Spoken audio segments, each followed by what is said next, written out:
Hey guys, Wyatt Claypool here.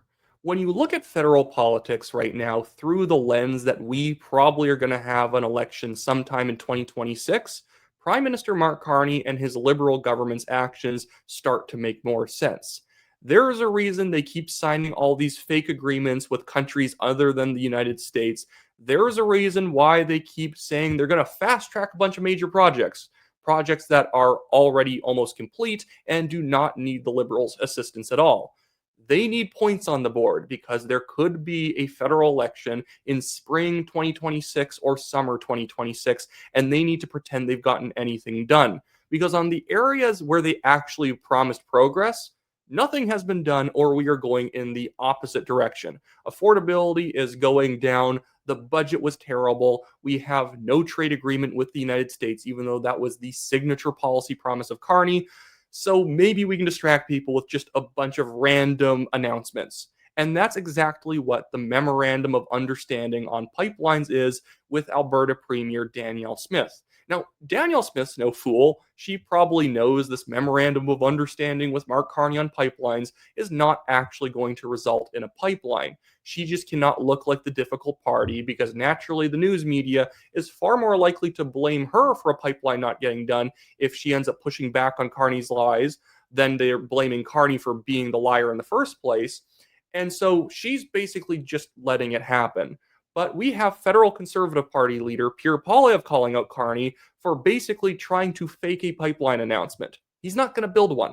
As I have been saying, Carney is outsourcing saying no to other people. He will keep saying yes to a pipeline all day long, but then he'll say, well, David Eby doesn't want to do it, or well, this native band run by activists doesn't want to do it, or some random guy in the Kootenays who calls himself a wizard doesn't want to do it. They will just find some random person at the end of the day that doesn't want to do it. They'll just get a cat to say no to the pipeline at the end of the day and say, Carney says, oh, well, Garfield doesn't want to do it, so we can't do it. He absolutely has the authority, and he got absolutely bashed today in Parliament by Poilievre, calling him out for his lie, to the point he didn't even show up. He fled the scene. He could have been there to fight with Poilievre on this thing he's so proud of, apparently, but he didn't. So before I get into it, I do want to remind you guys, hey, if you like the show, make sure to leave a like on this video, subscribe if you're not yet a subscriber, and leave a comment on what you think. But before I play the video, I do just want to start off with this tweet that federal Conservative Party leader Pierre Poilievre put out because, hey, I like smart politics, and this is definitely smart politics. Poilievre here says, Dear Prime Minister, you snuck out the back door of the House mid-question period to dodge a debate with me on pipelines. Then you dodged the emergency debate on softwood lumber. Your schedule is open for question period today. You're in Ottawa. Show up for work. Be accountable. Stop hiding. 2:15 p.m. Parliament. See you there. Well, maybe he thought Poilievre meant 2 p.m. or 2:15 p.m. Pacific because Carney did not show up. And yeah, it's not great when your own people have to talk about how strong you are when you're not even strong enough to actually take on your opposition, who you try and mock for having not won his re-election initially in the last election. So you're going to mock him for that, but you can't stand up to him on this policy area where supposedly you're succeeding so much. It's almost like you're not actually succeeding. Mr. Speaker, do you want the good news or the bad news? Well, in these times, I guess we'll have to start with the good news. It's all we've got. The good news is that David Eby, the Premier of BC, has absolutely no constitutional authority to block a pipeline. The bad news is that this Prime Minister does. Under Section 9210A of the British North American Act, works between provinces are exclusively the federal government's responsibility. So you can already hear how much people are trying to heckle on this one because they know it's not a comfortable topic for the government. They do not want this being brought up because, again, they want the story to just be that there's a memorandum of understanding, Carney likes oil and gas, and then he can maybe win an election in 2026, get a majority, and then he never actually has to have the pipeline passed. We're going to get to some of his own ministers later, some of his own MLAs basically saying they don't actually want a pipeline, and it's David Eby's authority to say yes or no, and the Prime Minister has said that they don't want it because they don't support it, but Carney is just pretending to support it. He is outsourcing saying no to other people because really the answer from Carney is no, he'll just keep saying yes while getting other people to say no for him. Please, will the Prime Minister stop hiding behind the powerless Premier, get out of the way, and approve a pipeline to the Pacific today? The Honourable Minister of Natural Resources.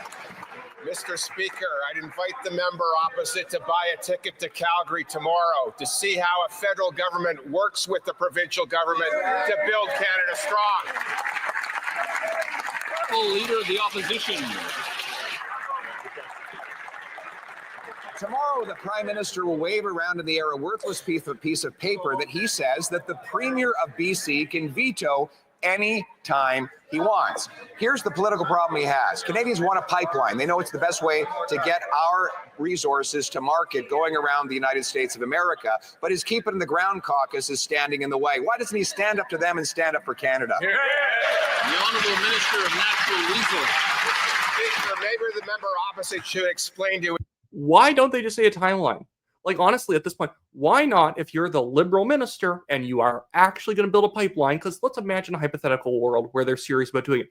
Say, you're going to see we're breaking down a ground by next, by the end of next summer, because it's not that hard. You could probably get the money together with companies within a year if you clear out all the regulatory hurdles. They would put up the money in an instant if you got rid of the regulatory hurdles, and they were guaranteed to actually be able to finish the project. Because in a normal country, they are able to finish projects with certainty because the government usually doesn't squash them. And so this guy could just say in 6 months, you'll be seeing us break ground and you'll look like such a fool. And if he actually was able to then line up a bunch of companies to sign an agreement that we will not get in your way, it would look even better. They can't do that because they don't want to do that. So they're just running away from it with just vague language about how we're agreeing to stuff. We're saying yes. Well, EB saying no, but we're saying yes. Like, well, who cares? EB saying no doesn't matter. I literally currently sitting in Victoria. I work at the legislature. EB cannot do anything with this. That's why he just calls it a fake pipeline. That's not going to happen because it's not even a real project. He can't actually say he'll veto it because he doesn't have the power to veto it. his constituents why the Premier of Alberta wants to stand beside our Prime Minister and talk about how to build Canada strong. The Honourable Leader of the Opposition. Yesterday, the Prime Minister claimed that he did not have the power to approve a pipeline. Well, too bad for him. The Constitution is public. 9210A says that it is exclusively a federal responsibility. He happens to be the Prime Minister, and he asked us to pass emergency legal powers in C5 to give him the personal authority to overturn any regulation in order to get the project done. In other words, this government has the exclusive power. He has the exclusive legal authority. Will he match that authority with responsibility and approve a pipeline to the Pacific today? The Honourable Government House Leader. There's genuinely no way of running away from that. Like, what is he actually going to say to just like not have to just say yes, we're going to do that? Absolutely, we'll sign something saying we're going to build a pipeline to the Pacific. Because again, memorandum of understanding doesn't mean anything. It's like the most Mark Carney thing that's ever existed. A memorandum of understanding. The only word we still need in there is catalyzed memorandum of understanding. It's a catalyzed investment of a memorandum of understanding. What is that actually going to result in? So I hope tomorrow at this announcement ceremony between Smith and Carney, and again, Smith's not with Carney. She just has to pretend to go along with this so she doesn't get thrown under the bus as saying, oh, see, the Alberta Premier wasn't working with us. So she's going to be as smiley as possible on this one, but I hope a journalist actually asks Carney, why don't you actually just say, approve an actual plan for a pipeline, and then say to all the oil and gas companies, you will absolutely sign something saying you will remove all the regulatory hurdles, like, with penalty of $100 million if you break your promise. Mr. Speaker, what this Prime Minister is doing is leading. He's leading on building national projects. He's not only leading from behind, he is literally leading from outside the house, even though he's in the city. He's leading on building port capacity. He's leading on making Canadian steel, lumber, aluminum, and various commodities more available for homes, for big projects, to put people, unionized people, men and women from every part of this country to work building our great country. That's what this Prime Minister is doing. He's leading. What is the Leader of the Opposition doing, Mr. Speaker? The Honourable Leader of the Opposition. What am I doing? I'm standing in the House of Commons.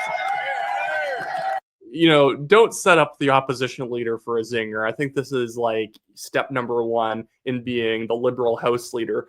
Step number two, because Steve McKinnon probably needs to know the step, is don't eat your own thumbs. Another one is don't set your own hair on fire. But, you know, though I can go through all the rest of the rules on another day. But, like, goodness, why would you say that when you know your own fearless leader is fearfully hiding in, like, another room in the building? Right. Where is he? There's Waldo, Mr. Speaker.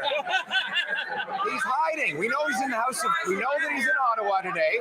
We know that he's in the. I think we're so close to the line there that we're actually stepping over it. So if the honourable opposition leader would continue, but maybe in a different vein. Stop being so funny, basically. Mr. Speaker, I think we're finding out that if you're not there, you don't care. Right. Yesterday, the Prime Minister said, who cares that Canadian workers are losing their jobs because he broke his promise to get a deal? We care. Why doesn't he show up and prove he does too? The Honourable Government House Leader.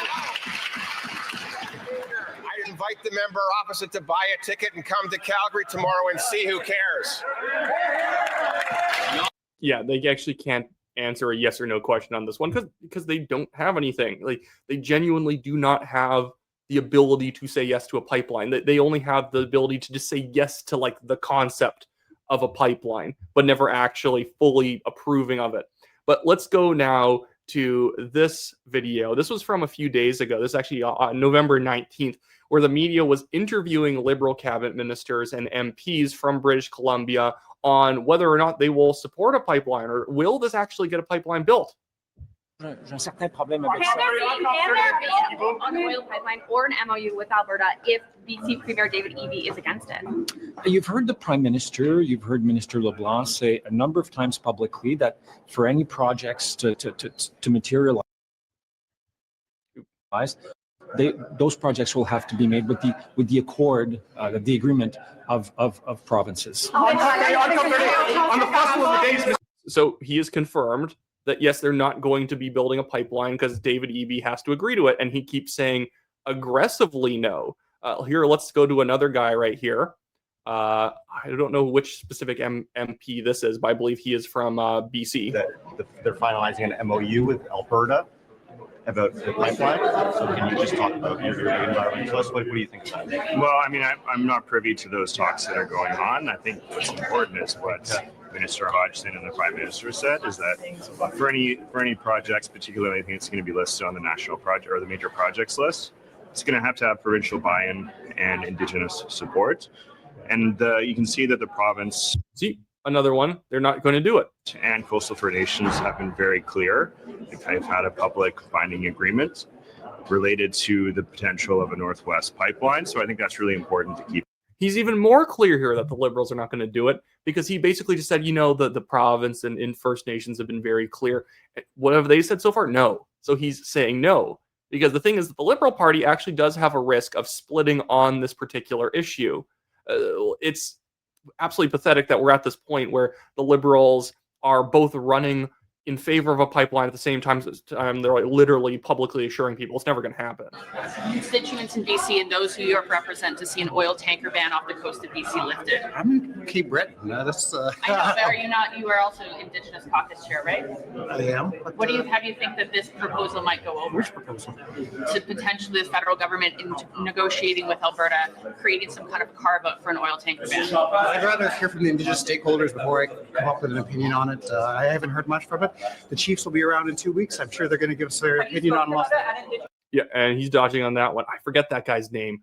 I remember he's just the one who said every time he sees a thin Indigenous girl, he thinks she's on coke, like literally, or meth.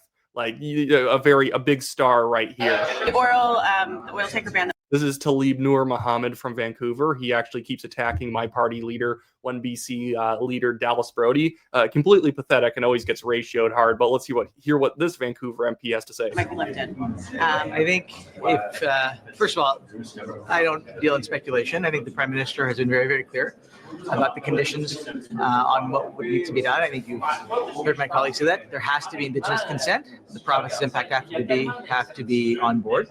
And those are the conditions. And right now I don't see that. And it's all hypothetical right now. He literally just said he doesn't see that happening. And by the way, do you know how corrupt it is in British Columbia?